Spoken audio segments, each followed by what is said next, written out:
Hello fellow history lovers, welcome back to my channel. My name is Philippa Lacey Brewell and this is the This Week in British History series from British History Tours. And if you do like it, please remember to subscribe to the channel, hit the bell for notifications so that you can find out when I upload this or one of the other bonus videos that we put out. And also give it a thumbs up if you like it. Please feel free to comment below. I do try and answer to every single comment on my videos, and I do really appreciate your time being here watching this. And this week we have got a lot going on, so let's get started. This week we are covering events which happened between the 17th and the 23rd of February. We have a good smattering of Tudor events in this week. As always, they seem to pop up, but we also have the births and deaths of some very significant people in not only British history, but their worldwide known names, and their impact was worldwide, and we will go into a couple of those as well. We have the last execution of being hung, drawn and quartered in this country, but I'm going to start with the most recent of the events which happened in this week, and it was the 20th of February 1997, and the announcement that Dolly the Sheep was a successful clone. This was the first time a mammal had been cloned. Now at the time I was at college, so I remember this quite well. I remember the controversy and the concern in the general population about what this would mean. How would this technology be applied? Was this the start of the end for humans, for our animals? What was this actually going to mean? And I find it very interesting now that I don't know that actually my children who are now in secondary school are taught about Dolly the Sheep, and also I realise I don't know the answers to these questions that were posed at the time. So where is that technology being used now, and is it good, bad, indifferent? If you do have any insights into that, because this isn't an area that I am familiar with, please do pop it in the comments, because it'd be fascinating to know. But now let's move on to something a little older. Now I know quite a few of you are interested in Tudor history, and we have 3 events this week which happened in Tudor history. On the 18th of February in 1504, Henry, who had been Duke of York up till this point, was created Prince of Wales, his brother Arthur having died in 1502. And this was the formal bestowing of the title, and the Prince of Wales is a title given to the heir to the English throne, now the British throne. Also on the 18th of February in 1516, we have the birth of the Princess Mary at Greenwich Palace. Her parents were Katherine of Aragon and Henry VIII, and she was their only surviving child. Now unfortunately the palace at Greenwich no longer exists. There are remnants of it, but difficult to see or find. But Greenwich is well worth a visit. It's a beautiful site, setting, and there's plenty of history there for you to get your teeth into. There's also a great visitor centre that has a lot of information on the old Tudor palace as well. And the third event in this week in history that's related to the Tudors is this was the coronation of Edward VI on the 20th of February 1547. Now Edward VI had become king on the death of his father Henry VIII, who had died on the 28th of January, but this was his formal coronation, and he was only 9 years old, but he had the full coronation procession through London with the pageants and the entertainment, and this must have been incredible for a boy of 9 years old.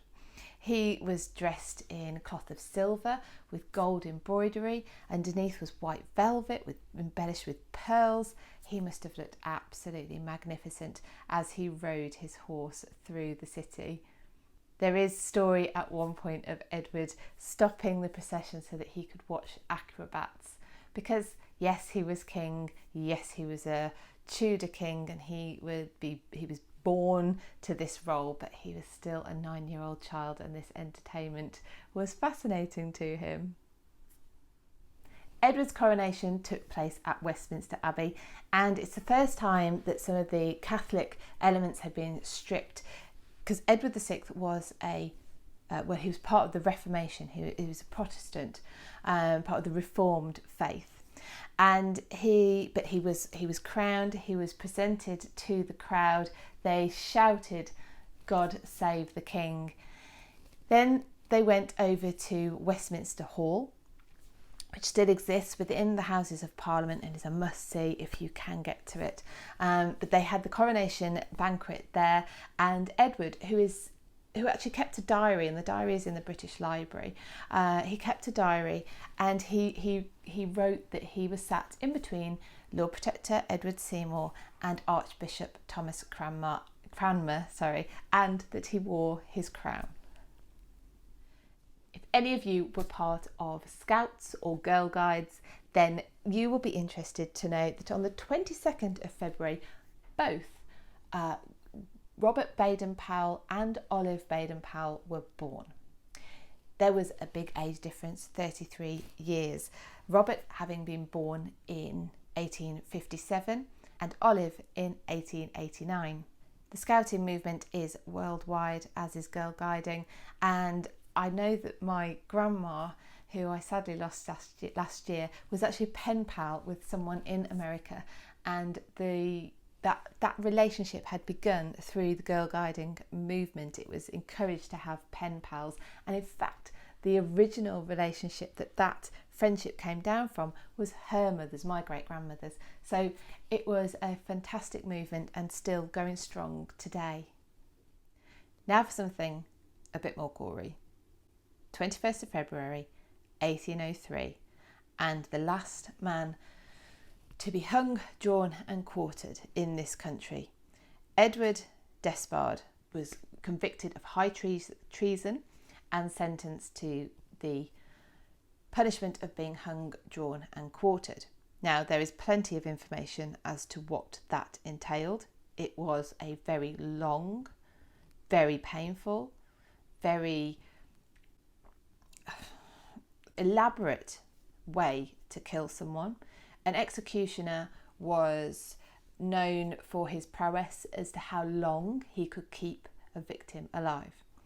But Edward Despard was the final person to be put to death in this way. Not actually the final person to have that sentence given, but the last one for it actually to be carried out upon. Edward Despard had been a British Army officer, and this was in the reign of George III. It appears that he ended up in prison, potentially debtor's prison, and so he was definitely down on his luck, and he was behind what is known as the Despard plot, which was to overthrow George III, take possession of the Tower of London and the Royal Mint. Now, there is varying evidence, and actually a lot of evidence missing or not accessible, as to what actually happened during the trial. Part of the alleged plot was to actually assassinate George III, hence when the sentence was given out, the verdict was guilty of high treason, and the sentence was the full sentence for treason, that of being hung, drawn and quartered. He was executed at the Horsemonger Jail in the area of Southwark, and he didn't have the full works, if you like, but he was hung, drawn and beheaded. On the 23rd of February 1633, and Samuel Pepys was born in London. Samuel Pepys is known for his diaries, and he lived through the English Reformation. He was an administrator in the English Navy, and he actually was on the ship which brought Charles II back to England from exile in the continent on the restoration of the monarchy. He is also the reason we understand what was happening in London during the Great Plague of 1665 and, of course, the Great Fire of London of 1666. Now, there is a fantastic website where you can see his entire diary. You can search for things. It's called pepysdiary.com. I will put a link to that in the show notes as well. If you're interested in anything that happened during the English Reformation, it's well worth having a look on that website to see if Pepys had something to say about it too. On the 23rd of February 1934, and Edward Elgar, the famous composer of tunes that you would definitely recognise, we have the Pomp and Circumstance suite, Land of Hope and Glory, things you would definitely recognise, and I will be putting links so that you can go and see some videos of his music. And he died aged 76. He died of cancer, and he died in Worcester, near to me, and is buried at a small church in Malvern. Also on the 23rd of February 1821, and John Keats dies. John Keats, the famous poet, he was only 25 years old and he died of tuberculosis. He actually died in Rome and is buried in the Protestant cemetery just outside the main city, which I was lucky enough to go and visit on my visit to Rome last year. So I actually have photographs of Keats' grave, which I can show you. Now, Keats was known for his poetry. He had a different style. He was a romantic poet. Yes, it had political themes. All poetry of the time did.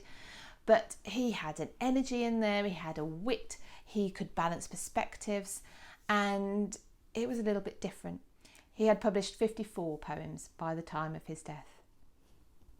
And finally, unfortunately, another death that happened on the 23rd of February. This is in 1965, and it was the death by heart attack of Stan Laurel.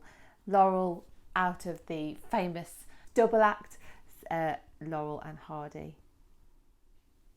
Thank you everyone for watching this episode of this week in British history. I really appreciate you being here. Please, again, feel free to comment below. I do like to answer to, or I love reading the comments, and I will answer to everyone that I get.